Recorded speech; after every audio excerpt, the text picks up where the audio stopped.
Bismillahirrahmanirrahim. Hikima zinariya, babi na 18.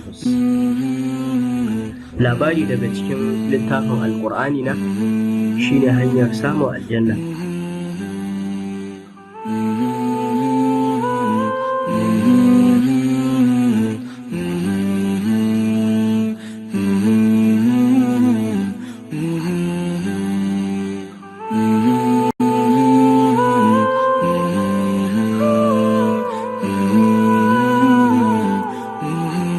A wani lokaci da ba mai tsayi ba, an yi wani gida suna da buƙatar 'yar aiki, sai wani mutumin ƙauye ya zo da 'yarsa ya kawo ta domin ta ringa taya matar gidan aikace-aikace, musamman shirya yara makaranta da wanke-wanke. Suka tsadance akan abin da za a ringa bawa yarinyar a wata. Haka mahaifin ya tafi, 'yar tashi 'yar ƙarama tana kuka na rabuwa da mahaifi. Haka kuwa ta fara ayyukanta, tana shirya yara makaranta, a kai su makaranta sannan ta dawo gida ta yi aikace-aikace kamar yadda aikin ta yake. A daidai wannan lokaci, duk ranar da aka samu akasi, ta yi kuskure a wajen aiki, ko ta yi mantuwa, ko ta samu jinkirin yin wani abu, haka mai gidan zai kama ta da duka ba tare da ya nuna mata tausayi ba, har ta kai ya zubar mata da jini. Babu nuna sassauci ko tausayi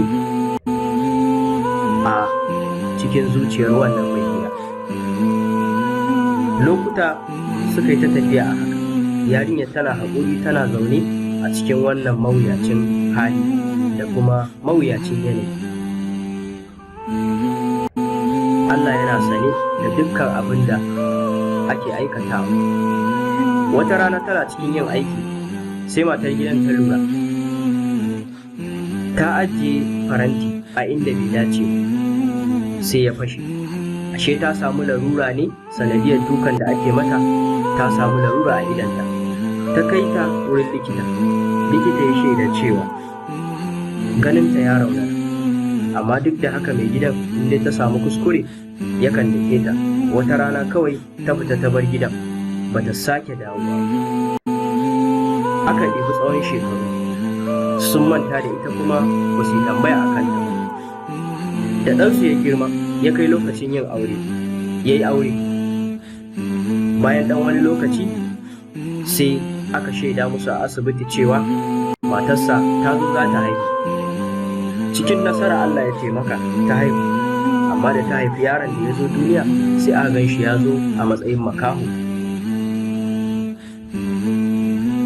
Suka yi haƙuri.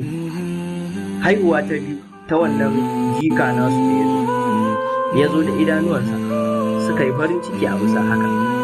Amma bayan ɗan wani lokaci sai shi ma idansa ya makanci.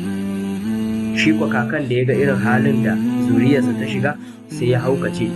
Nan ku aka ɗauke shi aka kai shi gidan mahaukata. Matarsa kuma ta zauna tana ta tunanin to wani irin abu ne suka yi wa Allah da yake jarraba su da wannan hali. Sai ta tuna cewa sun taɓa zaluntar wata 'yar aikinsu a baya. Bayan dogon bincike sai ta je ta samo wannan 'yar aiki tasu a wani masallaci, tana a matsayin mai share-share a masallacin. Amma dai tana cikin wannan yanayi nata na makanta. Ta roƙe ta ta yafe mata, sannan ta ɗauko ta taho da ita gida don su ci gaba da rayuwa tare da ita da kuma sauran jikokinta makafi. Haka kuwa ta ci gaba da rainansu, sannan kullum idan ta yi sallah takan roƙi Allah ya yafe mata abubuwan da ta aikata wannan baiwar Allah. A cikin ɗaya daga cikin darussan da ta ce ta koya akan wannan hali da ya same ta, take cewa